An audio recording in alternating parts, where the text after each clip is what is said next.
All right, this is example 2 in the book on page 239.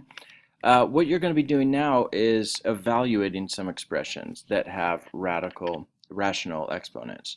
So you'll see right here, you've got a base with an exponent that is a fraction with two integers. Now, before we do this, let's look at another core concept in the journal. So this right here is on page 126, and you'll see that you've got some general rules here. You've got one where you have an exponent that is positive and another one that's a negative fraction. Both of these are fractions. Now you'll see here that there are a method to solve these. Now you already know how to solve problems that are written like this. You already know how to take a problem that has 1 as your denominator. You'll see if you had a base with 1 over n, you know that that is just the nth root of that base. So you already know how to solve this. What you'll see when you have a base that has a number that is greater than 1, for example, it helps if you break this up into 2 parts. So what you can do is if you have a base that has a fraction with your numerator greater than 1, you can actually split this up so that you've got your base to a fraction that does have a numerator of 1. Evaluate that term first, and then take that term and multiply it or take it to the nth exponent. Now you can write this as having a fractional exponent, or you can write this as having the nth root, whichever one you prefer. So for example, if we did something, let's say we did 9 to the 3 halves. Sorry, that's a bad 3 right there. And so something to the 3 halves. We could actually take that and write it as 9 to the 1 half in parentheses, and then take that whole thing to the 3rd power. Now, what we could do now is everybody knows that 9 halves is just the square root of 9. So we could take our parentheses first, PEMDAS. So 9 to the 1 half is just equal to 3. We take that to the 3rd power. And everybody knows that 3 to the 3rd power, so 3 times 3 times 3, so 9 times 3, we get 27. Okay, now again, what we did is we turned 3 halves, we broke our exponent apart, so we did that's just 9 to the 1 half power, and that whole term is raised to the 3 power. Then we evaluate the parentheses first, so 9 to the 1 half is 3. Then we raise that to the exponent outside of our exponents, or parentheses. We got 27. Okay, now this works for every type of fraction that you have as an exponent. If this was to the 3/5, you would do 9 to the 1/5 inside, and then 3 on the outside. Now, when you have a negative exponent in this same form, the same process works, except this just becomes the denominator of a fraction. You're just taking the inverse. So if this was 9 to the negative 3 halves, all you would do is the same process, except it would become 1 over 9 to the 3 halves. So you do the inverse, and then your exponent becomes positive. So 1 over 9 to the 3 halves. Now, all you do from there, I apologize for the bell, I'm at school making this.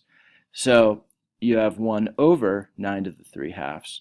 We already know that 9 to the 3 halves follows this process up here, and we would get 1 over 27.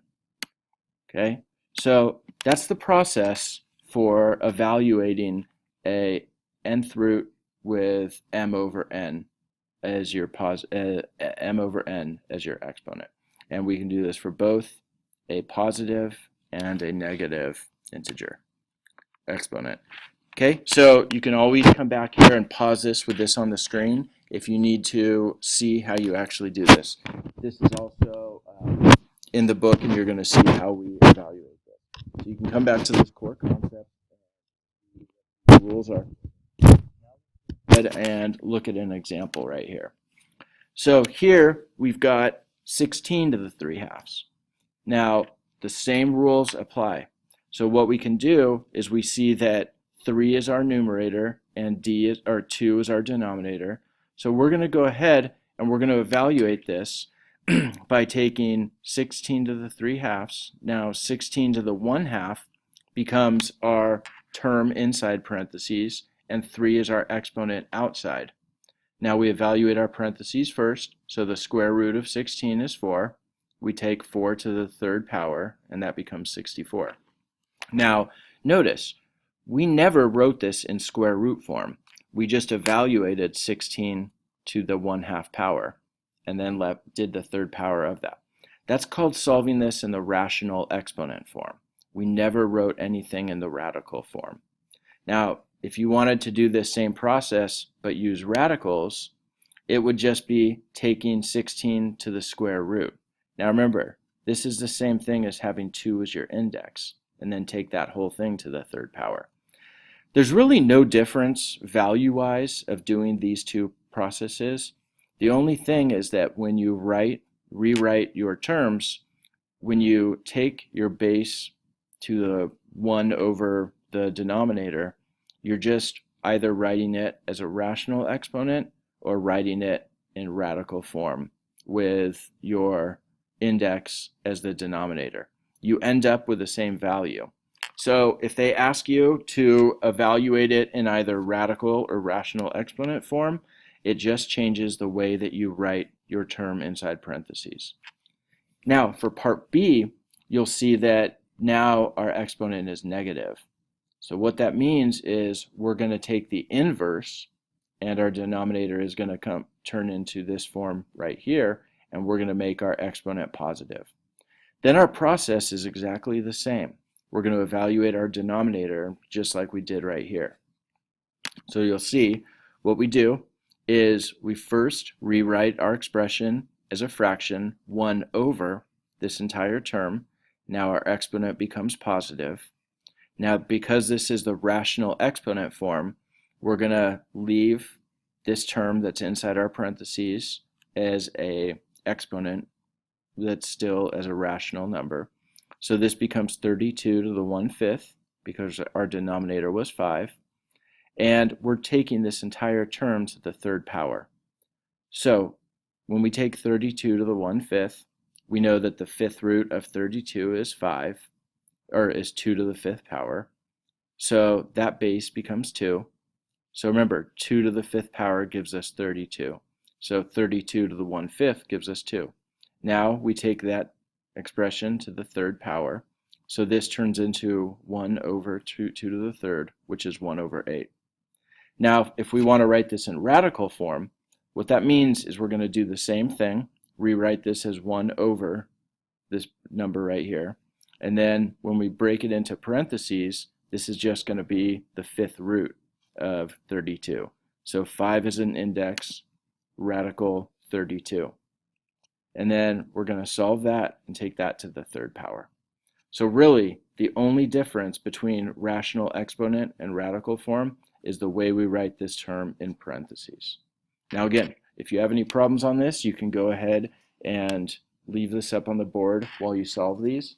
What I want you to do right now is in your journal, I want you to work on the extra practice. So on pages 126 and 127, I want you to work on problems 4 through 15. Okay, so that's lots of practice working on both of these problems.